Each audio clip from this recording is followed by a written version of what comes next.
Oh, no worries, my pleasure. Thanks for your time.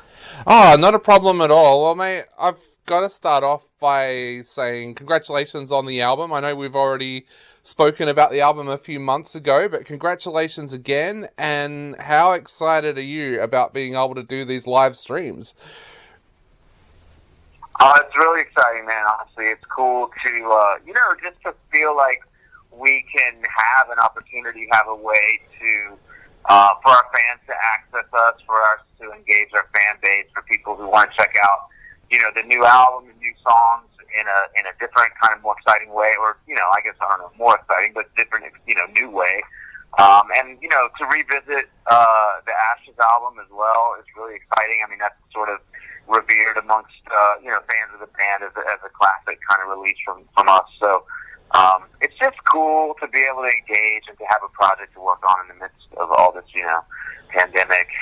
Everyone's challenged by it, but to feel like we have as an industry, really, not just as a band, an ability to kind of rebound and respond in any way that provides an opportunity for fans to engage. Feels a little bit, kind of empowering and kind of exciting. How has this year been for you? Like, it's been such a strange year. We've pretty much been in lockdown here in Melbourne since February. We got like a 3-week reprieve and then went straight back into lockdown when the second wave hit. What's the year been like for you, especially in a year when an album has come out? Yeah, I mean, it's definitely been different than anticipated. I think is probably the biggest takeaway was just,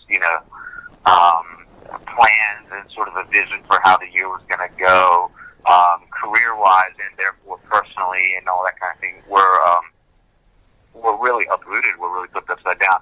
I mean, I have to say, in the big picture of things, those are small problems given, what some other people are going through. So, for us to have to kind of reschedule things and reimagine, our calendar a bit isn't the worst of things. But in terms of the context of the music and the album and that kind of thing, we were, anticipating and booked and scheduled to do a really, really significant amount of touring this year. And of course, we're unable to do that. So, that's been quite a challenge, and I guess I'm drifting because I was just thinking about Riley, but we had to sort of reimagine and think about how we were going to engage the fans and how we were going to present the album. These streams, these global kind of streams of shows seems to be something that everyone's doing.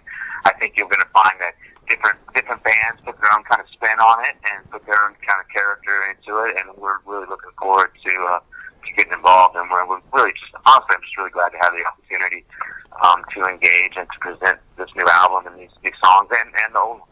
Yeah. Will you have much of a crowd there live? Like, is there going to be any crowd there? Because one of the things I find really weird with live streams is some bands have said that it has a whole different feeling because you don't have the crowd to feed off. Is that something that you guys have discussed and talked about as well? No, I mean, there's not going to be a crowd. If there was going to be a crowd, we might as well just put a show on. Yeah. I mean, like a regular show, that's the point. But yeah, no, it's just the show is to be streamed. There won't be an audience to perform. Yeah. So how do you overcome that fact that there's no crowd there to feed off? Like, is that something that you guys have kind of worked on when you've been rehearsing? Is it something that you've talked about? Well, I don't really know. I mean, I think we've all probably thought about it. We've talked about it a little bit.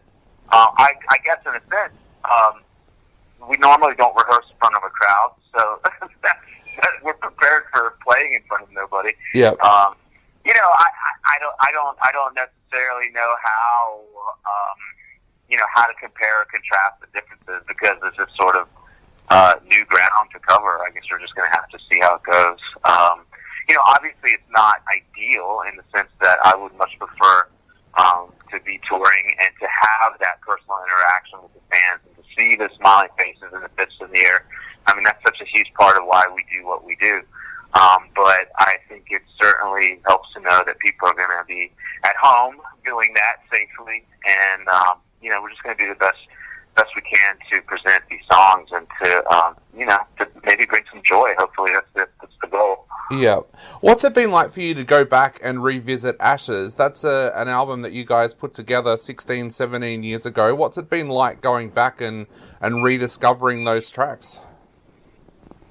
It's been interesting, man. I will say. I mean, really, just kind of going in and learning that volume of material with the knowledge that I'm going to have to be playing it and performing it is it's a lot of work in a way I'm not used to. You know, normally with a conventional tour, there are just certain songs in a Lamb of God set that people expect to hear. And we've never done albums top to bottom, and now we're getting ready to do two of them. So just the kind of preparation for that is different than what I'm used to in terms of preparing for a show or preparing for a tour. It's just I'm actually having to go back and learn songs at a volume that I'm not used to. Because make no mistake about it, I have to learn a lot of these songs. Like you mentioned, that's the Ashes stuff is 16 years old, and several of those songs have never been played live in a show. So. Lamb of God has 8 or 9 studio albums. I'm not even sure what it is. And so that's, 100 plus songs. So I don't have I personally don't have the mental capability to keep track of all those riffs. And so I really have to go back and learn this stuff. So there's a lot of prep work involved. I enjoy the challenge. I appreciate the opportunity. And it's been cool to go revisit the songs. And it's been cool.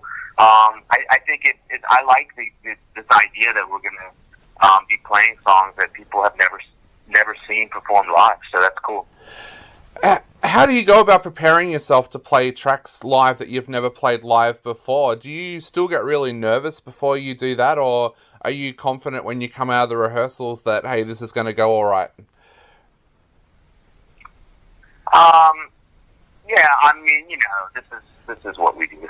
I've been doing this a long time, so to say that I'm nervous or anything, I want to do a good job, and I do my best to prepare as best I can.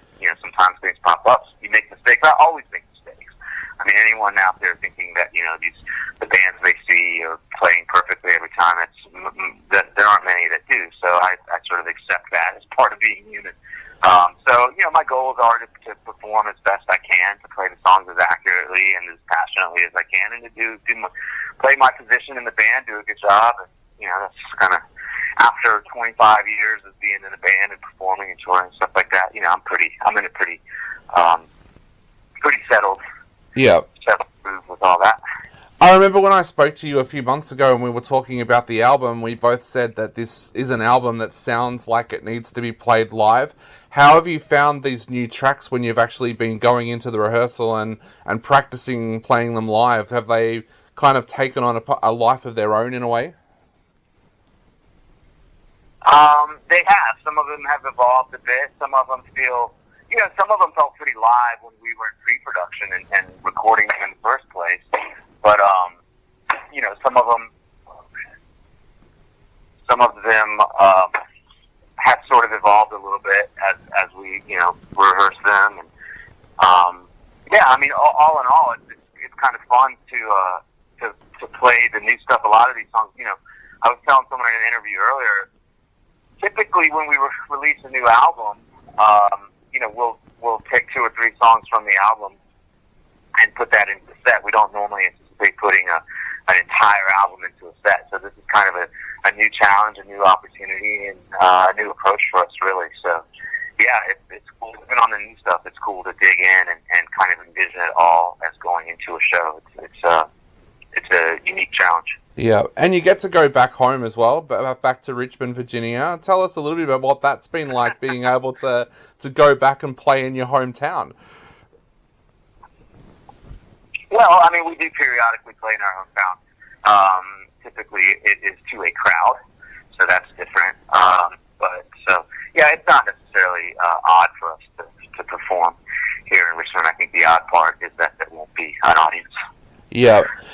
We talked before a little bit about how this year's been a bit of a strange year, but how have you actually used this year when you haven't been on the road? Have you used the year to kind of reset yourself a little bit and take some time out, or have you already started to work on new material because you've had that little bit of downtime there as well?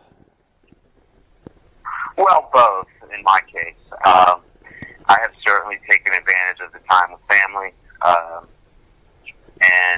time at home to kind of slow down a little bit. In just in this business that I'm in, you're always kind of jumping from one mode to the next, and you don't really ever stop. I mean, I think people see us sort of disappear off the road and think that we're on break or hiatus, I guess, if they think about it. But typically we go straight off the road right into kind of some sort of writing mode or pre-production or that kind of thing. So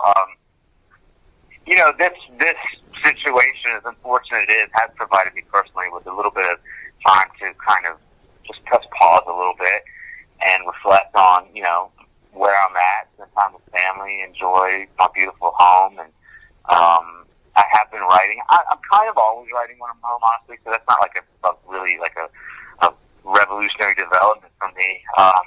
Usually, I write when it comes. I don't sit down and just be like, okay, so this week I'm going to write. If I have a song idea, I sit down and make a demo, and that's that. So that's not been different, but it's happened a lot, in the last 4 or 5 months, where I've got a lot of song ideas coming together and a lot of ideas just kind of jumping out at me, and I do have the time and the access to my studio and that kind of thing to document that stuff and to work on it a little bit. So that's been a real positive for me, and honestly, that's writing and recording and creating new music is my favorite part out of all the things we get to do. There's a lot of elements, a lot of components about being in a band. Like Lamb of God, performing and touring is one of them. Writing and recording is another one. And the writing and recording part is far and away my favorite part of what we get to do. And so I have been doing some writing. I've been writing some stuff for Lamb, some stuff for other people, some stuff for my own solo project kind of stuff. So there's a lot of new music kind of jumping out of me right now. Awesome. Well, we cannot wait to hear that new stuff. But first of all, we've got these live streams to look forward to. So before I go, is there anything you would like to say to all of our listeners and readers out there before they settle back for these live stream shows? Oh man, just thanks for the years of support, and we miss seeing you guys, and we look forward to the time when we can get back down there and see you in person really soon. Awesome. Thanks so much, mate. It's been an absolute pleasure chatting to you, and hopefully we do get to see you back in Oz sometime soon. Yeah, man. My pleasure. All right, thanks for your time. No problem, mate. See you later. Bye. Take care.